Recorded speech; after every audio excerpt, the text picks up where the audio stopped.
It started with whispers, but by 2025, the storm around Sean Diddy Combs had erupted into a full-blown legal inferno. In September 2024, Combs was arrested in New York City on federal charges that sent shockwaves through the industry: racketeering, sex trafficking, transporting individuals across state lines for explicit purposes. The accusations were as explosive as they were unsettling, painting a picture of a music mogul allegedly orchestrating a violent, drug-fueled empire. Behind closed doors. Combs pleaded not guilty, but the evidence kept piling up. One of the biggest blows came when a chilling surveillance video from 2016 resurfaced footage showing Combs physically assaulting his then-girlfriend, Cassie Ventura, inside a Los Angeles hotel. The internet erupted his public apology, where he admitted to hitting rock bottom, did little to quiet the backlash. For many, it was too little, too late. By May 2025, the trial began. Prosecutors alleged that Combs ran a decades-long operation that manipulated and abused victims, both male and female. Attorney Tony Busby claimed to represent over 120 alleged victims, many of whom were expected to testify. But what happened in court surprised everyone. In a stunning twist, the jury acquitted Diddy on the most serious charges: racketeering and sex trafficking, while convicting him of 2 counts of unlawful transportation under the Mann Act. Now, Diddy sits behind bars in Brooklyn's Metropolitan Detention Center, awaiting sentencing in October. If convicted on both counts, he could face up to 20 years in federal prison. But that's not the only twist. Reports are swirling that former President Donald Trump is considering a pardon, claiming his old friend is the victim of political overreach. But could Diddy really walk free? Or will this be the final chapter in one of hip-hop's most influential and controversial legacies? And as the courtroom drama builds, what comes next could flip everything upside down. Asterisk, when it ends with Us hit the spotlight, it was supposed to be a defining moment for Blake Lively. But instead of critical acclaim, it lit the fuse on one of the most volatile scandals Hollywood's seen in years. It all started with a backlash over the film's marketing. Critics slammed the trailers for trivializing domestic abuse, a theme central to the story. But what began as public discomfort quickly spiraled into a legal war behind the scenes. In December 2024, Lively dropped a bombshell, filing an official complaint accusing co-star and director Justin Baldoni of repeated harassment during filming. And she didn't stop there. Just days later, she sued him, Wayfarer Studios, and even her own PR team, claiming they tried to silence her and smear her name after she spoke out. Baldoni hit back hard. He filed a $400 million defamation lawsuit, followed by a $250 million libel suit targeting the New York Times for their coverage of the case. Suddenly, this wasn't just a workplace dispute, it was a full-blown media war. By early 2025, things escalated again. Lively amended her lawsuit, adding testimony from other women on set who backed her claims, alleging Baldoni created a toxic, unsafe work environment masked by his public image. The court filings described deliberate emotional destabilization, and Lively's legal team made it clear this wasn't just about one actress, it was about a pattern. Then, in June, the tides turned. A judge dismissed Baldoni's defamation suit, stripping him of one of his biggest legal weapons. And with Lively's case officially headed to trial in March 2026, it's no longer just a personal feud, it's a Hollywood reckoning. But the drama doesn't stop there. Lively subpoenaed celebrity blogger Perez Hilton, who publicly vowed to fight it, calling it invasive and politically motivated. And online, fans have split into camps, some defending Baldoni, others rallying behind Lively, turning every headline into a firestorm of speculation. With reputations, careers, and credibility on the line, this battle is far from over, and what's coming next might tear the industry wide open. Asterisk for Justin Timberlake. 2024 was supposed to be the year of his big return, a massive world tour, a new album, a fresh chapter, but everything changed in a matter of minutes on A quiet night in Sag Harbor, New York. It was just after midnight when police pulled Timberlake over for running a stop sign.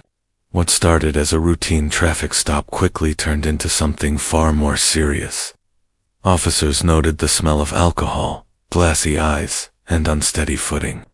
He failed multiple field sobriety tests, and when asked to take a breathalyzer, he refused, according to police reports. Timberlake muttered something under his breath that said it all. "This is gonna ruin the tour." Within hours, the story exploded across social media. Mugshots, dashcam footage, A-list gossip blogs, tearing apart every detail. Fans were stunned, but critics weren't. Timberlake's squeaky clean image had already taken a few hits in recent years, and this only added fuel to the fire. By September 2024, he entered a plea deal guilty to a reduced charge of driving while impaired. His sentence, a $500 fine, license suspension, and court-ordered community service. But the real damage wasn't legal, it was personal. Sponsors distanced themselves, interviews were cancelled, and the Forget Tomorrow World Tour was overshadowed by one word: DUI. For some, it was a moment of disappointment. For others, it was just another example of a celebrity believing the rules don't apply. But one thing was clear: this wasn't just a mistake, it was a public unraveling. And as Timberlake tried to move forward, the world kept asking, is this the fall of a pop icon, or just a detour on the comeback road? Asterisk if there's one name that keeps resurfacing in controversy year after year, Kanye West, or, as he now insists on being called, the. But in 2025, the headlines aren't about music, fashion, or viral rants. They're about something far darker. It started with a civil suit filed by his former assistant, Lauren Pisciotta. At first, the details were vague claims of harassment and emotional abuse behind the scenes. But by mid-2025, the accusations exploded into something far more serious. Pisciotta amended the lawsuit to include allegations of sexual assault, trafficking, and even swatting, the dangerous act of falsely calling armed police to someone's location.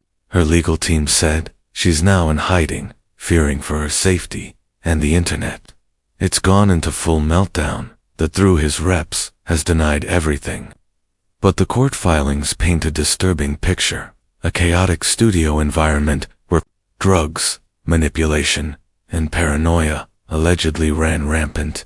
Even more shocking, the lawsuit connects back to Sean Diddy Combs, claiming that some of the most troubling behavior took place during a joint session hosted by both men. Speculation online has been relentless. Some believe Pisciotta is part of a larger group of insiders preparing to speak out.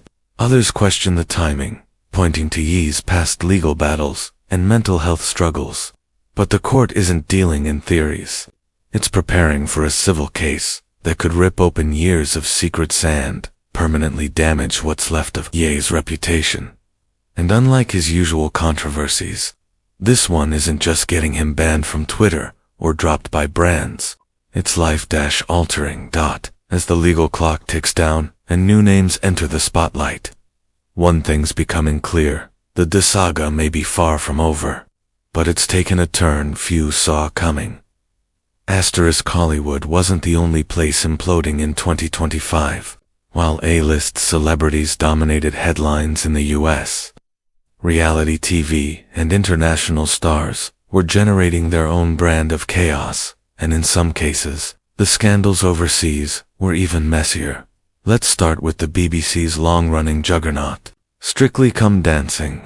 On the surface, it's all glitter, glamour, and ballroom elegance. But this year, things turned ugly behind the scenes. Allegations surfaced against two of the show's top professional dancers, Giovanni Pernes and Graziano Di Prima, accused of abusive behavior during training. Actress Amanda Abington, who abruptly left the show mid-season, claimed the environment triggered symptoms of PTSD. The BBC issued a formal apology, and shortly after, both dancers were quietly removed from the upcoming season's cast. The show's wholesome image shattered. Across the Atlantic, Hulu's docuseries The Secret Lives of Mormon Wives sent shockwaves through reality TV. The series peeled back the curtain on Meltdown, a tight-knit influencer circle with a dark undercurrent of betrayal, manipulation, and alleged affairs. What started as a niche social media scandal exploded into a mainstream obsession, as new cast members brought even more drama, hinting at deeper secrets, still buried. Viewers couldn't get enough, and neither could the tabloids. And in South Korea, the entertainment world faced another reckoning. Actor Kim Soo-hyun, once hailed as a national icon, found himself at the center of serious allegations involving grooming and manipulation. While he's denied all claims and launched multi-asterisk defamation lawsuits, the damage was immediate. Sponsors dropped him, projects were paused, and the public conversation turned fast, with many wondering how far the rot in the K-drama industry really goes. What these scandals reveal is simple. Fame may look different in other countries, but the stakes are just as high. Whether it's dance competitions, influencer drama, or K-drama stars under fire, the global entertainment machine is cracking, and audiences are watching every second of it.